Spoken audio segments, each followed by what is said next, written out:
I'm going to change your mind about low-speed crashes not being a big deal when it comes to personal injury. Hi, I'm Dave Buckley, and I'm a personal injury attorney. We all know that high-speed crashes cause major property damage, life-changing injuries, and death. But what you might not know, and despite what you've been led to believe by big insurance companies, is that low-speed crashes can be just as dangerous, just as damaging, and just as deadly as high-speed crashes. Yeah, it's true.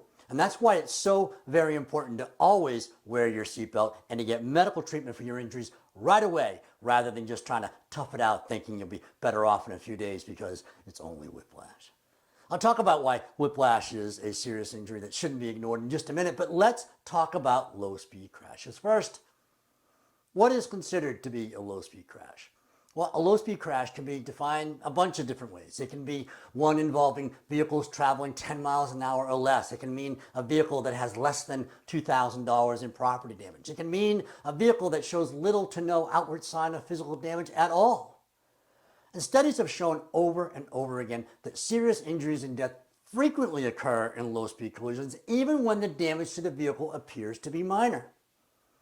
Well, how is this possible? How is it possible that an injury can occur even when there's only slight damage to a vehicle? Well, there's a couple of reasons. One is that cars are made with shock-absorbing plastic bumpers designed to absorb impacts and pop back into shape, so it doesn't look like there's much visible damage. But there's damage to the parts underneath the plastic, and most often, there's injuries to the people who were in the car as well. The second reason is science. And specifically, physics.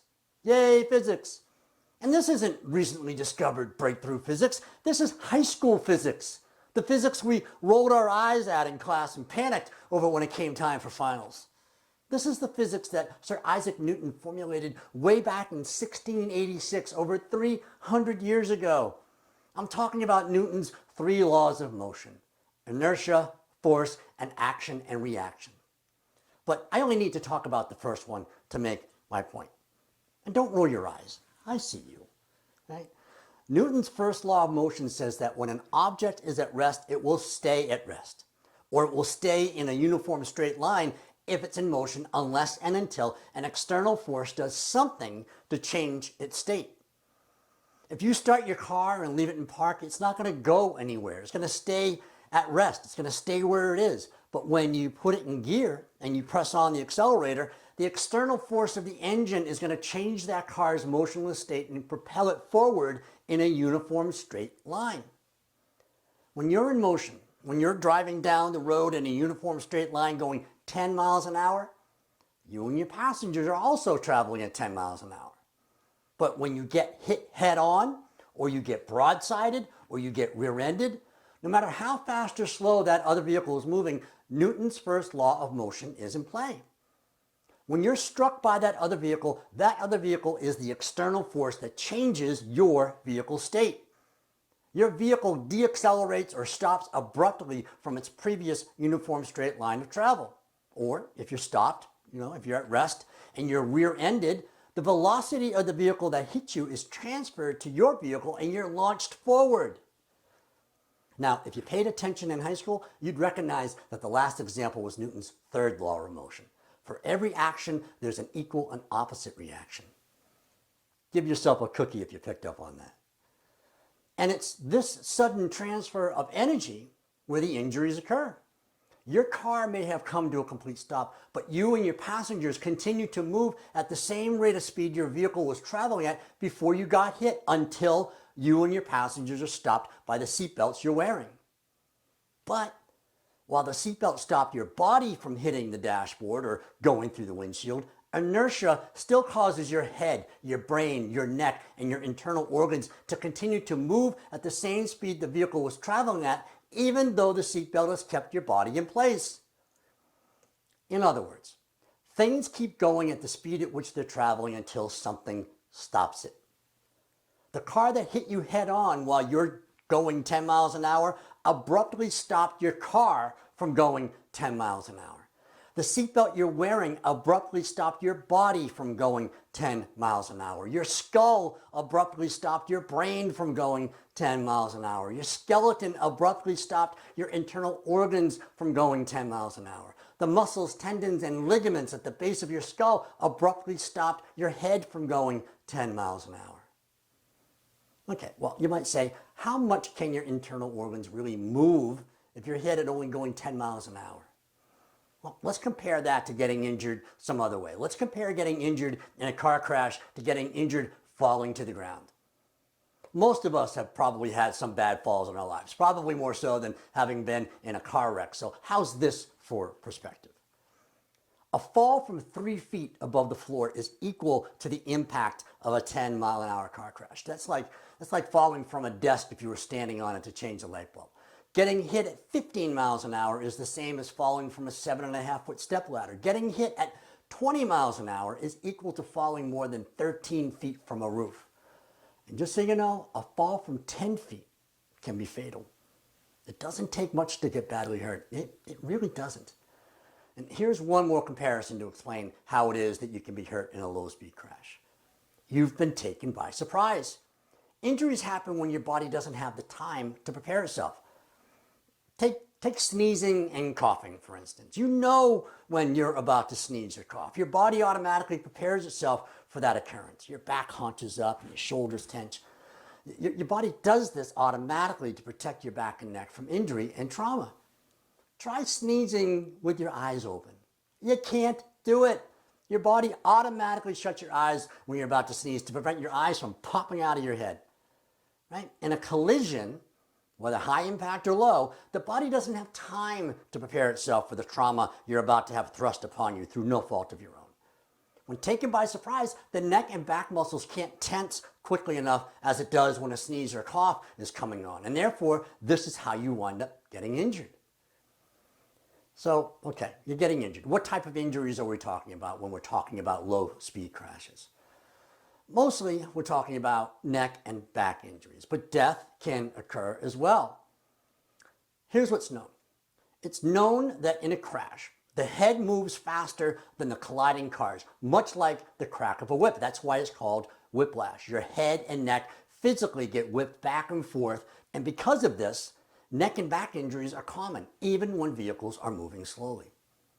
And thanks to our old friend Sir Isaac Newton, who developed the law of gravity when he was only 23 years old and gave our 16-year-old selves anxiety when we were studying for our physics tests, we know that an 8-mile-an-hour crash delivers 2 G's of force to a vehicle.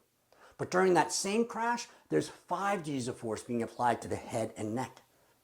1 G is the force of the Earth's gravity. This is the force that determines how much we weigh. 1 G is equivalent to 22 miles an hour of force. At 5 Gs, drivers and passengers experience a force equal to 5 times their weight. When you get hit at 8 miles an hour, there's 5 Gs of force snapping your head backwards and forwards or side to side at about 110 miles an hour. Here's 2 clips to show you what happens to your head and neck in a front-end crash. The first is at 35 miles an hour and the second is at 4 miles an hour.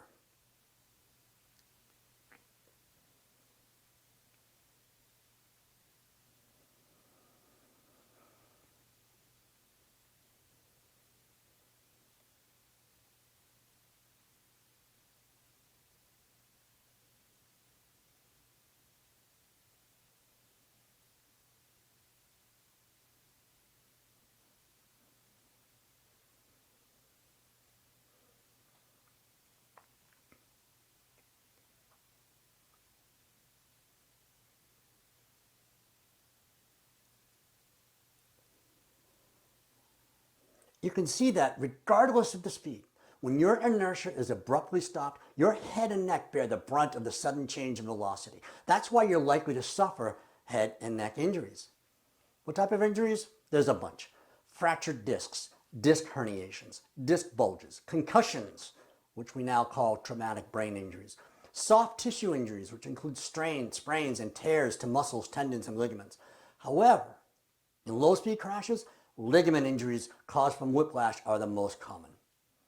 But ligament injuries aren't easily seen on x-rays, CT scans, or MRIs. And because nothing seems to be showing up on the imaging, whiplash injuries are often brushed off as being a minor inconvenience. It's just whiplash. It'll go away. Suck it up, you're told. But as anyone who's ever had a whiplash injury will tell you, it is a serious injury, and it just doesn't go away. Ligament damage from low-speed crashes can result in nausea, headaches, chronic neck pain, chronic shoulder pain, chronic back pain, difficulty sleeping, and depression that lasts for years. According to the American Medical Association, ligament injuries are as severe as disc herniations. In the most extreme case, a ligament injury can result in internal decapitation, where the ligaments connecting your spinal column to the base of your skull are fully torn away, resulting in immediate death. And it's been proven that this can happen in low-speed crashes. All of these injuries also affect the quality of your life, your day-to-day activities, your job performance, relationships with friends and family are negatively affected because you've changed. Pain is a way of turning you into an unpleasant person that no one wants to be around. People who suffer from chronic pain are also more likely to become drug and alcohol dependent as coping mechanisms. Now, as I said at the beginning of this video, I want to change the way how people think about low-speed crashes and what they should do if they're ever in one. Here's why. It's common for people to not feel anything for 24 to 72 hours after a crash. And here's the problem with that. Most people have been conditioned to believe that low-impact crashes are no big deal. They look at the minimal damage to their car, they're a bit achy, they have a headache, and they put it all in perspective and they say, it'll go away in a few days. But people who have been in low-speed collisions shouldn't take the situation lightly. The pain they are experiencing lasts a very long time, maybe even a lifetime.